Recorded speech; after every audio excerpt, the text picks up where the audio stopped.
광고의 말씀 하나 드립니다. 오늘 2024년 교회 달력이 나왔습니다. 예배를 마치고 1층 로비에서 한 가정당 한 개씩 수령하실 수 있습니다. 교회 달력 잘 받아주시면 감사드리겠습니다. 도시 사람들은 분주합니다. 아무리 바빠도 밥은 먹고 살아야 되잖아요. 그래서 저마다 이렇게 애정하는, 선호하는 빨리 먹을 수 있는 메뉴들이 있습니다. 대표적으로 김밥이 떠오르는데요. 여러분 김밥 좋아하십니까? 저는 김밥을 좋아합니다. 간단히 한 끼를 때울 수도 있고요. 무엇보다 일이 많을 때 빨리 먹고 이제 다음 일을 바로 할 수 있으니까요. 여기 전주에 이사 와서도 집 근처에 있는 몇몇 김밥집을 찾아다녀 봤습니다. 김밥을 사서 생각 없이 한 개씩 입에 넣는데요. 김밥 먹는 사람이 무슨 기대를 하겠습니까? 그냥 한 끼 빨리 때우려고 먹는 거잖아요. 그런데 생각 없이 이렇게 오물오물했지만 매번 눈이 번뜩여지는 겁니다. 왜 이렇게 맛있지? 내용물을 보면 딴 데서 먹었던 것과 같은데 뭐가 다른 걸까요? 김밥은 그냥 간단히 배를 채우는 거다, 그런 용도라고만 생각을 했었는데 김밥도 맛있을 수가 있구나, 그렇게 느꼈습니다. 저는 생각했습니다. 아마도 여기 그 김밥에 그 밥을 만드는 비법이 좀 다른 것 같다. 그냥 뭐 소금과 참기름으로 버무리는 걸 텐데도 그 비율이 좀 다른 것 같고, 이 밥을 지을 때도 그 기술이 뭔가 뜸을 잘 들이는 건지 밥알이 씹히는 느낌도 남달랐습니다. 여러분, 이 김밥의 맛을 좌우하는 게 이 김밥 속에 있는 그 기본이 되는 밥이라면, 우리 사람의 진정한 매력, 그 가치를 좌우하는 건 여러분 무엇일까요? 바로 오늘의 주제인 속사람입니다. 오늘 본문 16절에 보면 이 속사람이란 말이 나오죠. 이 속사람은 여러분 무슨 의미일까요? 사람의 마음, 영혼, 그 인격을 가리킵니다. 속사람은 우리 눈에 보이진 않아도 사람의 말과 행동을 만드는 아주 중요한 바탕인 겁니다. 그런 차원에서 우리 좌우 옆에 계신 분들과 한번 인사 이렇게 하면 좋겠습니다. 속 사람이 튼튼해야 합니다. 속 사람이 튼튼해야 합니다. 속 사람이 튼튼해야 합니다. 아까 시작할 때 인사를 했어야 되는데 안 했어서 지금 했습니다. 그런데 에베소서에서 왜 속 사람 얘기를 하는 걸까요? 왜 속 사람이 중요하다고 말하는 걸까요? 에베소서를 쓴 사도 바울이, 그 바울 자신이 바로 이 속 사람이 아주 튼튼했던 사람이기 때문입니다. 바울은 속 사람이 튼튼한 사람이었습니다. 여러분 테니스에 관심이 있으십니까? 테니스 스타 마리아 샤라포바라는 러시아의 유명한 테니스 선수가 있어요. 그 테니스를 잘 몰라도 그 이름은 한 번쯤 이제 들어봤을 만한 선수인데요. 이 마리아 샤라포바가 17살이었을 때, 아주 어린 나이죠. 그때 영국의 윈블던 테니스 대회에서 우승을 했습니다. 그때 그녀가 이렇게 인터뷰를 했어요. 제가 그것이 아주 인상적이어서 가져왔습니다. 생각보다 빨리 이 세계 정상급 대회에서 우승해서 기쁩니다. 그리고 저에게 주시는 인기도 실감하고 있습니다. 그러나 나는 나일 뿐입니다. 이렇게 샤라포바가 얘기했습니다. 여러분 그녀의 말에서 어떤 게 느껴지십니까? 굉장히 담담하죠. 17살 같지 않죠. 아마 고등학생 중에 이런 어떤 대회에서 우승했을 때 이렇게 의연하게 말할 수 있는 사람은 많이 없을 거란 생각이 듭니다. 여러분 자기 자신을 이렇게 분명히 인식하면요, 인기에도 우쭐하지 않고 혹 지는 일이 생겨도 비굴해하거나 좌절해하지 않는 겁니다. 남과 비교하면서 쓸데없는 생각에 끌려다니지 않는 겁니다. 그래서 한번 같이 따라해 보고 싶은데요. 이렇게 말해 봅시다. 나는 나다. 한 번 더 해봅시다. 나는 하나님 안에서 최선을 다한다. 하나님 안에서 최선을 다한다. 그렇습니다. 속 사람이 튼튼하다는 건요, 바로 이처럼 우리가 나는 나다라고 말하고 나는 하나님 안에서 최선을 다한다 이렇게 말하는 것처럼 건강한 자존감을 갖는 것과 아주 비슷합니다. 속 사람에 대해 얘기하는 오늘 배경을 보면요, 사실 바울의 고난이 들어가 있습니다. 바울의 속 사람은 고난을 통해서 여러분 성숙한 겁니다. 일단 지금 이 편지 에베소서가 이제 바울이 에베소 교회에 보낸 편지잖아요. 이 편지는 바울이 로마 감옥에서 보낸 편지입니다. 그러니까 이 자체가 일단 새로운 겁니다. 우리의 고정관념을 뛰어넘어요. 왜냐하면 위문 편지를 받아야 할 사람은 누굽니까? 상식적으로 위로의 말, 위문 편지를 받아야 할 사람은 여기서 누굽니까? 바울이잖아요. 감옥에 갇힌 사람이 위로를 받아야 하는 게 맞잖아요. 그게 우리의 상식이잖아요. 근데 에베소서를 보면 바울이 오히려 에베소에 있는 성도들을 위로하고 있으니까요. 이 편지 자체가 우리의 상식을 뛰어넘고 고정관념을 깨는 편지입니다. 이 바울이 감옥에 갇히기까지 어떤 일이 있었냐면요, 바울은 11년 동안 선교했습니다. 안디옥 교회에서 파송을 받고 그의 사역 기간이 약 11년 정도가 되는데 그동안 선교하면서 예수님을 전했고요, 8개 내지는 9개의 교회를 개척했습니다. 굉장히 놀라운 사역을 했죠. 하지만 그 가운데 어려운 일들이 끊이지 않았어요. 대표적으로 이 기간에 육체의 고통, 바울이 겪은 육체의 고통이 너무나 심했습니다. 매를 많이 맞았는데요, 한 번에 39대씩 5번을 맞았습니다. 매를 맞았다고 할 때 우리가 생각하는 매 맞는다 할 때 회초리를 생각하면 안 되고요, 기둥같이 굵은 나무로 내려치는 그 벌이 바로 바울이 받은 매맞음입니다. 그 매로 허벅지에 맞으면 다리가 부러지고요, 허리에 맞으면 허리가 부러질 정도입니다. 여러분 살면서 한 번쯤은 뼈가 부러져 보신 적 있으시죠? 그 붓는데 굉장히 간단히 부러진데도 붓는데 오래 걸리잖아요. 깁스도 하고 있어야 되고 뼈가 붙는데 오래 걸리잖아요. 바울이 11년 동안 5번 이렇게 매맞았다고 하면 그의 사역 기간 내내 아마도 몸이 부서져 있는 상태였을 겁니다. 그죠? 당시 자료를 찾아보면 이 매를 25대 이상 맞으면 사람이 죽기가 일쑤였다고 합니다. 근데 바울은 몇 대 맞았어요? 39대씩 맞은 겁니다. 그러니까 너무나 혹독한 그런 고통이 있었겠죠. 또 3번에 걸쳐서 태장을 맞았습니다.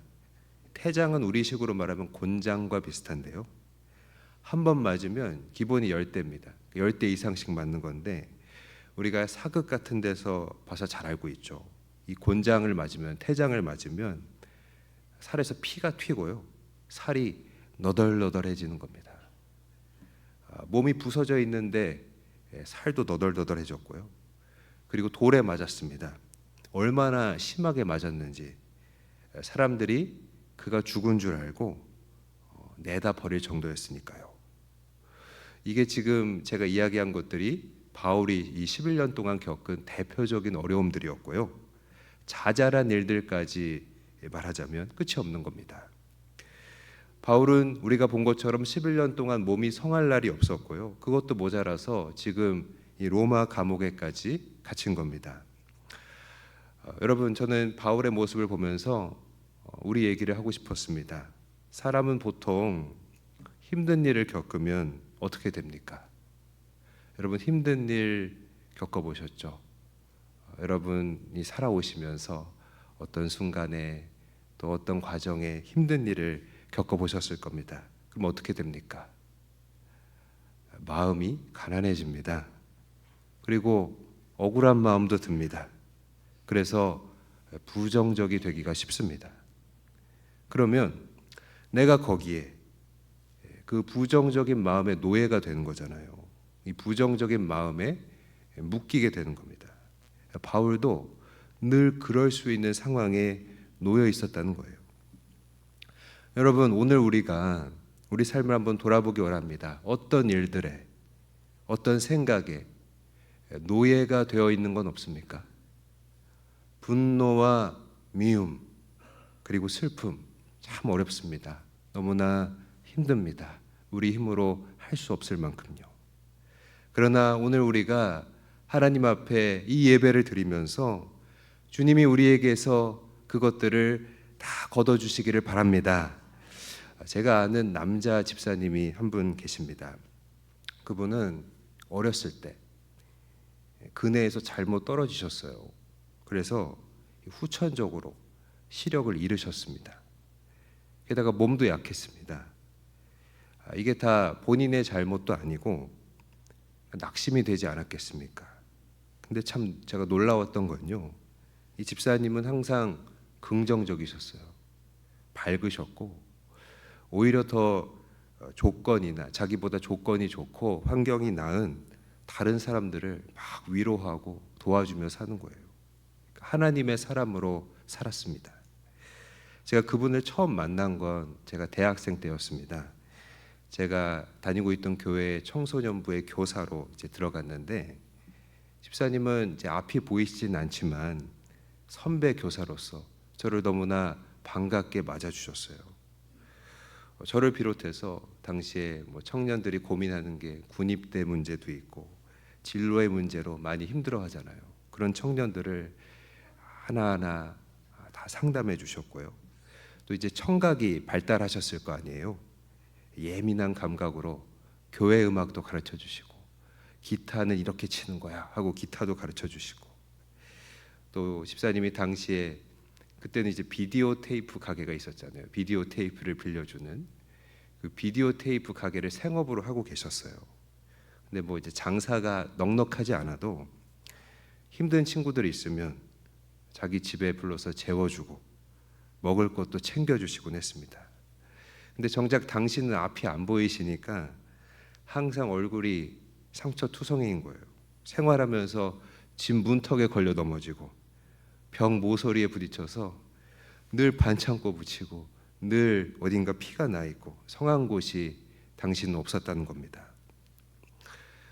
여러분, 제가 이 집사님과의 함께하는 그런 생활을 통해서 느꼈던 게, 속 사람이 튼튼하면 고난 중에도 하나님의 위로를 전할 수가 있는 겁니다. 바울의 이 편지에서, 에베소서 이 편지에서 여러분, 분노, 서운함, 섭섭함을 우리가 찾아볼 수 없습니다. 지금 감옥에서 자유를 뺏긴 사람이 감옥 밖에 있는 자유를 가진 사람들을 위로하고 있는 겁니다. 오늘 우리가 이 바울의 속 사람을 배우기 원합니다. 여러분, 우리가 이 속 사람이 튼튼해지려면 우리가 어떻게 해야 할까요?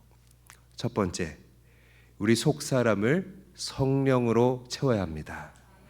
오늘 16절 말씀에 보니까요, 이렇게 되어 있습니다. 그의 성령으로 말미암아 너희 속 사람을 능력으로 강건하게 하시오며. 아멘. 16절에 보니까 성령이 우리 속 사람을 강건하게 한다고 말씀합니다. 우리 속 사람을 강하게 할 수 있는 분은 오직 성령이십니다. 근데 이 성령이 우리 속 사람을 다스리게 하려면 어떻게 해야 됩니까? 우리 속 사람을 성령으로 채워야 하는 겁니다. 여러분, 돌아보면 무엇으로 채워져 있는지에 따라서 우리는 거기에 지배당합니다. 항상 돌아보면 이 안에 있는 게 밖으로 나오는 법이잖아요. 그렇죠? 돈에 혈안이 돼 있으면 돈밖에 안 보이고요. 미워하는 생각만 하면 은혜가 깃들 틈이 없고, 더러운 것에 빠져 있다 보면 자꾸 더러운 생각만 납니다. 마음에 내가 가시를 담고 있으면 내 말하는 걸 한번 보세요. 족족, 말하는 족족 욕만 나오는 겁니다. 결국 내 안에 가득한 게 바로 내 속 사람이고요. 근데 그 속 사람을 만약에 성령으로 채울 수 있다면 내가 성령의 사람이 되는 겁니다. 그럼 성령으로 어떻게 채웁니까? 저는 말씀드리고 싶습니다. 어렵지 않습니다. 다른 것과 똑같습니다. 자주 생각하고 자주 구하면 됩니다. 여러분, 우리가 예수님을 주로 영접하면 이미 성령이 우리 안에 와 계신 겁니다. 누구든지 성령을 통하지 않고서는 예수님을 주라 고백할 수가 없거든요. 그래서 내가 지금 예수님을 구주로 믿었다면 이미 내 안에 성령이 계신 겁니다. 아멘이십니까? 이미 우리 안에 계시니까 고백하고 구하면 됩니다. 성령님, 나를 다스려 주십시오. 성령님의 생각으로 나를 채워 주십시오. 여러분, 성경이 우리에게 요구하는 건요, 의외로 어렵지가 않습니다. 그러니까 쉽습니다. 어려우면 못 따라 하잖아요. 그러니까 할 수 있어야, 따라 할 수 있어야 재미도 있는 겁니다. 어느 초등학교에서 선생님이 5만 원짜리 지폐를 보여주면서 학생들에게 말했습니다. 5만 원 가질 사람? 자, 그러면 이제 애들 다 눈이 뒤집어지죠. 초등학생한테 5만 원 얼마나 큰 돈입니까? 저희 딸은 1,000원만 줘도 태도가 달라집니다. 다들 손을 들었습니다. 다 저요. 저도 갖고 싶습니다. 근데 선생님이 5만 원짜리를 반 접어서 또 물었습니다. 자, 이 5만 원 가질 사람? 또 애들이 저요, 저요 하고 다 들었습니다. 이번엔 선생님이 그 접은 돈을 꼬깃꼬깃 구겨서 물었습니다. 자, 가질 사람? 또 애들이 저 주세요 하고 다 들었습니다. 이번에는 선생님이 그 구긴 돈을 밑에다 던지고 발로 밟은 후에 다시 들고, 자, 선생님이 발로 밟았는데 갖고 싶은 사람? 그래도 여전히 다 애들이 저 주세요 하고 드는 겁니다. 마지막으로 선생님이 이 발로 밟은 돈에 침을 탁 튀기고 물어봤습니다. 아직도 갖고 싶은 사람? 여전히 아이들은 저 5만 원 주세요. 5만 원을 달라고 했습니다. 여러분, 제가 이 얘기를 왜 했을까요? 이 얘기가 뭘 의미할까요? 아무리 구겨지고 밟히고 오물이 튀겨도 그 5만 원의 가치는요, 변하지 않는 겁니다. 그렇죠? 사용할 수 있잖아요. 원하는 걸 살 수 있잖아요. 그러니 애들이 계속 달라고 하죠. 여러분, 우리 속 사람이 성령으로 채워지면 우리 역시 구겨지고 밟히고 오물을 뒤집어 쓰더라도 우리는 변함없는 성령의 사람인 겁니다. 우리 모두 성령의 사람 되어 튼튼한 속 사람을 만들어갈 수 있기를 바랍니다. 두 번째, 속 사람이 튼튼해지기 위해서 우리가 해야 할 일 두 번째는 이 속 사람을 예수님께 뿌리 내려야 합니다. 17절 말씀에 보니까요, 믿음으로 말미암아 그리스도께서 너희 마음에 계시게 하시옵고 너희가 사랑 가운데서 뿌리가 박히고 터가 굳어져서. 아멘. 이렇게 말씀하고 있습니다. 17절에 보니까 우리 마음에 계시는 분이 예수님, 그리스도신데, 그리스도께서 우리의 마음에 계시는데 우리가 그에게 뿌리가 박히고 터가 굳어져야 한다, 이렇게 말씀하는 겁니다. 그러니까 여기서 두 가지 비유를 하고 있습니다. 하나는 나무의 비유고요, 또 하나는 건물의 비유입니다. 뿌리가 박힌다는 건 나무가 이 땅에 뿌리를 내리는 걸 묘사하고요, 터가 굳어져야 한다는 것은 건물을 올리기 위해서 이 땅에 기초 쌓는 모습을 가리킵니다. 그러니까 둘 다 고정, 정착의 메시지를 담고 있습니다. 우리의 신앙이 정착되어야 한다는 겁니다. 하나님은 우리에게 원하십니다. 이제 그만 마음을 정해라. 뿌리를 내려라.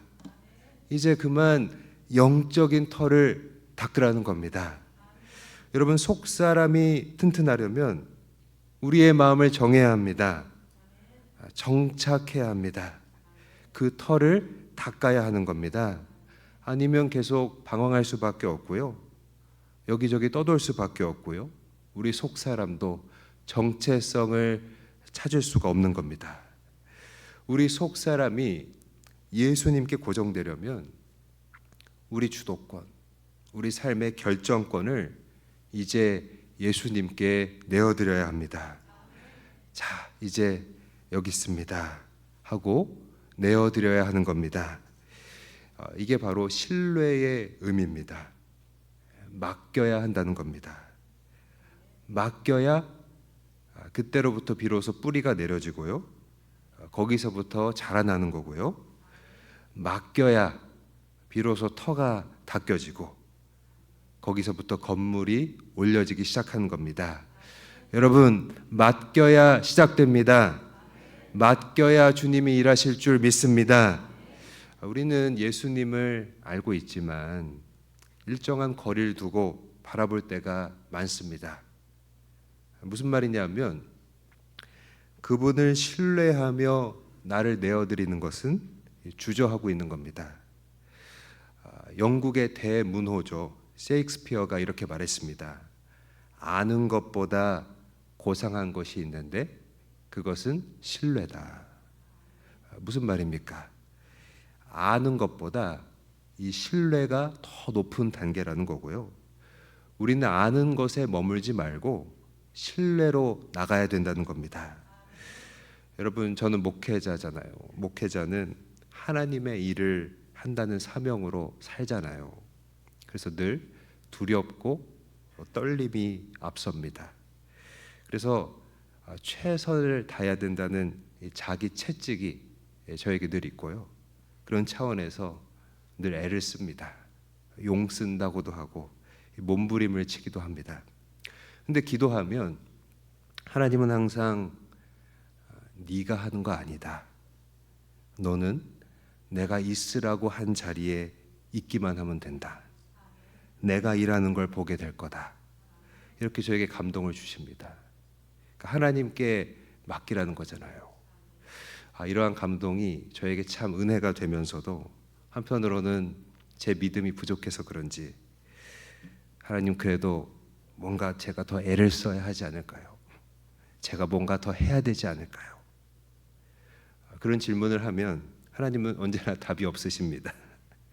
아마도 당신께 온전히 맡기기를 주저하는 제가 답답하시겠죠. 여러분, 신앙의 가장 큰 문제는 무슨 일이든 내 미래든 그게 자녀의 일이든 회사의 일이든 이제 어떻게 될 것인가 하는 겁니다. 앞으로 어떻게 될 것인가. 그렇죠? 맡기면 그 다음에 어떻게 될 것인가, 어떻게 아냐, 그겁니다. 여러분, 그걸 주님께 맡기십시오. 하나님이 그걸 우리에게 원하십니다. 우리 모두 우리 주도권, 이 결정권을 이제 예수님께 맡기고 이제 뿌리 내려서 튼튼한 속사람을 이뤄갈 수 있기를 바랍니다. 세 번째, 속사람이 튼튼해지기 위해 우리가 해야 할 일 세 번째는 속사람을 키워나가야 합니다. 우리 19절 말씀을 한번 같이 읽습니다. 시작. 그 너비와 길이와 높이와 깊이가 어떠함을 깨달아 하나님의 모든 충만하신 것으로 너희에게 충만하게 하시기를 구하노라. 아멘. 여러분, 이 19절에 보니까요, 하나님의 충만하신 것으로 너희에게 충만하게 하시기를 이렇게 구하고 있습니다. 여러분, 한번 생각해 보십시오.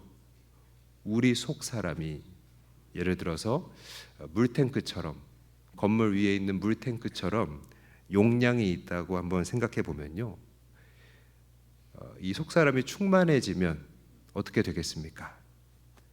속사람이 충만해지면 어떻게 될까요? 팽창하거나 아니면 넘쳐 흐르게 될 겁니다. 또 아니면 더 큰 용량으로 바뀌어질 겁니다. 그래서 충만해진다는 거에는요, 이런 의미가 있습니다.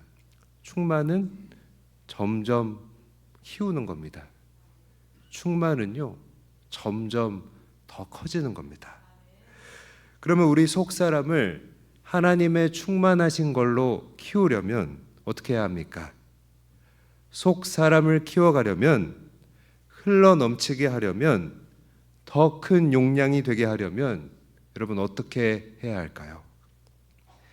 하나님이 원하시는 일을 할 때 우리 속사람은 충만해집니다. 아멘입니까? 하나님이 맡기시는 일을 할 때 우리 속사람은 비로소 흘러 넘치기 시작하는 겁니다. 지금 내 신앙이, 내 속사람이 점점 쪼그라들고 있다면 이유는 하나입니다.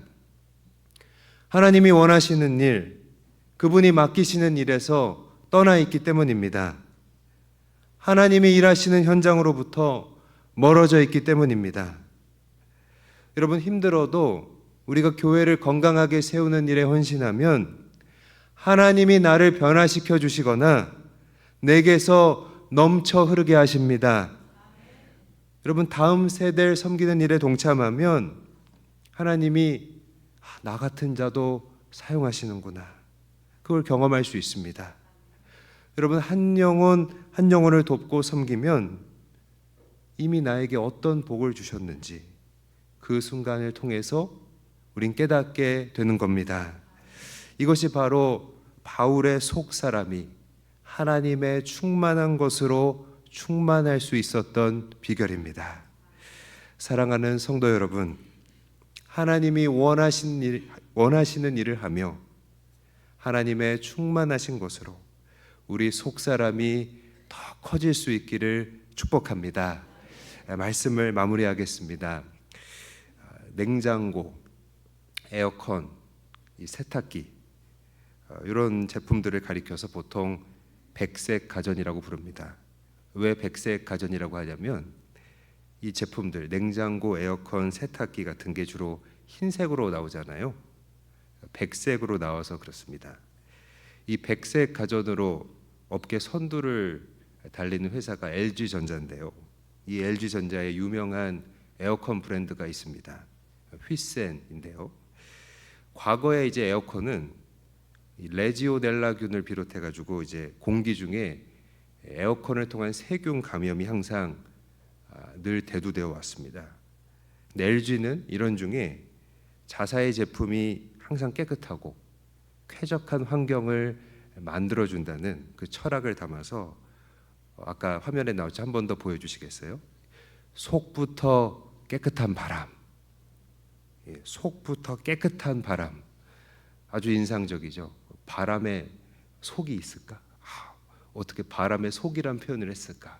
굉장히 인상적이었는데요. 속부터 깨끗한 바람이라는 아주 인상적인 카피라이팅으로 광고를 했습니다. 제가 이게 기억나서 오늘 설교 제목을 속부터 튼튼한 사람이라고 정했습니다. 여러분, 이제는 겉보다 속이 중요한 시대가 됐습니다. 신앙에도 속 사람이 중요합니다. 속 사람이, 우리 속 사람이 무엇으로 채워져 있느냐에 따라 무너지거나 살아나는 겁니다. 사랑하는 여러분, 바울은 속부터 튼튼한 사람이었습니다. 감옥에 갇혔으면서도 밖의 사람들을 위로하는 충만한 사람이었습니다. 우리 속 사람을 성령으로 채우십시오. 속 사람을 예수님께 뿌리 내리십시오. 이제 마음을 정하고 정착하십시오. 속 사람을 키워나갈 수 있기를 바랍니다. 하나님이 원하시는 일을 선택할 수 있기를 바랍니다. 그러면 우리도 속부터 튼튼한 사람이 될 수 있는 줄 믿습니다. 우리가 이렇게 속부터 튼튼한 그리스도인이 다 되어서 고난 중에도 서로를 위로하며 세상을 이기는 우리 모든 성도님들이 되시기를 간절히 바라고 또 사랑으로 축복드립니다. 우리 하나님께 영광 돌립니다.